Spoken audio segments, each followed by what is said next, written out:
Bueno, mi nombre es Salvador Bernabéu Albert, soy científico titular del Consejo Superior de Investigaciones Científicas y trabajo en la Escuela de Estudios Hispanoamericanos de Sevilla, donde nos dedicamos sobre todo a América, a la sociedad, a la historia, al pasado y al presente del continente y también del Pacífico y de Filipinas. Bueno, el Pacífico durante el siglo XVIII se convierte en una diríamos, en una presa para todos los países europeos, en algunos casos porque están iniciando su expansión mercantil, en otros casos porque han perdido territorio como Francia, ha perdido Canadá, ha perdido otros territorios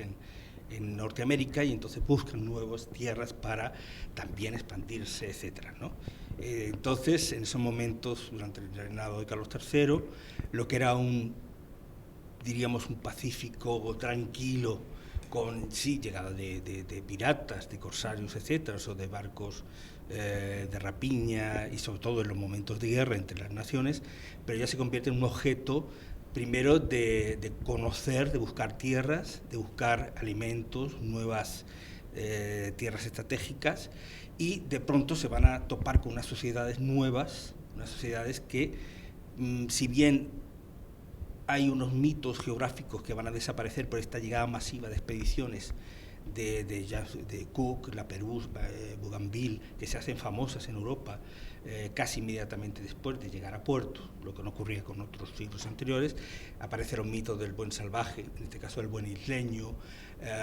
Bougainville llama a Tahití la Nueva Citerea, que es la isla griega donde había nacido Venus. Entonces es como el amor libre, como el hombre que no tiene las cargas de la religión, de la moral, del cristianismo, las mujeres que pueden ser utilizadas, etcétera, ¿no? Sexualmente, y entonces empiezan otros mitos del Mar del Sur, etcétera. Aunque la primera palabra que se exporta de allí a nosotros es la palabra tabú, que significa prohibición, lo que quiere decir que también tenían sus reglas, sus prohibiciones, etcétera, y que los españoles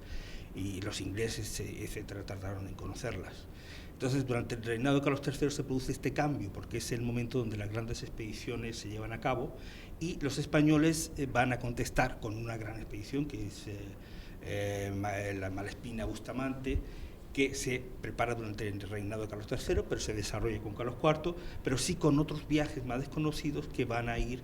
en busca de estas expediciones, ver si han hecho algún tipo de colonia, y sobre todo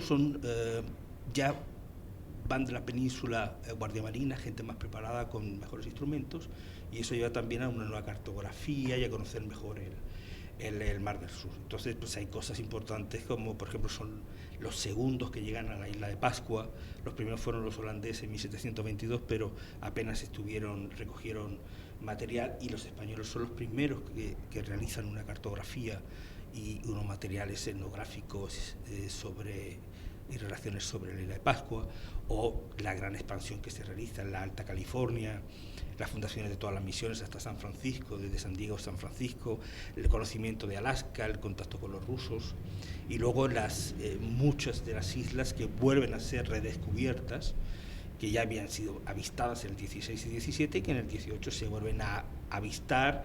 a reconocer y en muchos casos a poner en su sitio, porque muchas de estas islas aparecían y desaparecían porque los instrumentos no eran los más adecuados, y entonces pues había un baile de islas. Si estamos hablando de 20.000 o 30.000 islas que tiene el Pacífico, pues imagínate la gran cantidad de islas que estaban ahí perdidas, volvían, tenían hasta 5, 6, 7, 8 nombres, ¿no? Pues para la Patagonia, en este caso la Patagonia Occidental. Estas expediciones, por ejemplo, al sur de Chile fueron muy interesantes porque los barcos que salían del Estrecho de Magallanes,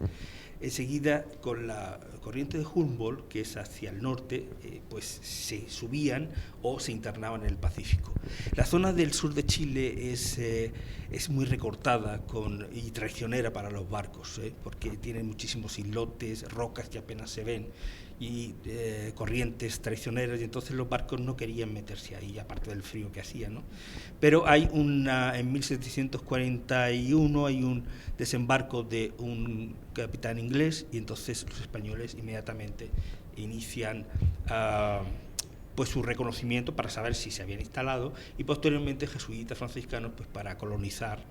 los indios, los pueblos indígenas que estaban en esta zona, y para reconocer eso como posesión española, porque ya en este siglo ya no vale esa distribución entre los portugueses y españoles del mundo, sino que realmente lo que va a importar o se va a reconocer es aquello que se ha ocupado. Y aquello ocupado es que se haya reconocido, que se tienen por lo menos puestos de vigilancia, y entonces esa es la gran diferencia con los siglos anteriores. Ya Inglaterra, Francia no reconoce a España salvo aquello que ya haya colonizado. Y entonces los españoles llevan varios viajes con piraguas, después con goletas piraguas, que son piraguas que tienen una vela, y realmente hacer el trabajo es tremendo, ¿no? Porque lo tienen que hacer en verano, y realmente es importantísimo. Es una de las labores más titánicas que hacen estos años. Bueno, están las expediciones a Pascua, las expediciones a Tahití, que son 3 expediciones. Hay otras expediciones que llegan desde México al norte, todo el noroeste, y después las que parten de Filipinas para buscar nuevas rutas del Galeón de Manila, y ya se encuentran con islas que los españoles habían olvidado porque las habían visitado a 16 o principios del 17. Estamos hablando de Santa Cruz, las que había recorrido Quirós, Mendaña, etc. Entonces, se buscan nuevas rutas porque los ingleses saben muy bien la ruta del Galeón de Manila, y lo capturan en 4 ocasiones, llenos de oro, llenos sobre todo de seda, de muebles, de objetos orientales. Entonces realmente hay que buscar en los momentos de guerra, tanto al norte de Filipinas como al sur, nuevas rutas para que no se encuentren con los ingleses. Y eso va a llevar a que pues se busquen estas rutas por zonas desconocidas, y eso lleva al encuentro, por ejemplo, como la isla Babao, que es una isla muy interesante que luego visita también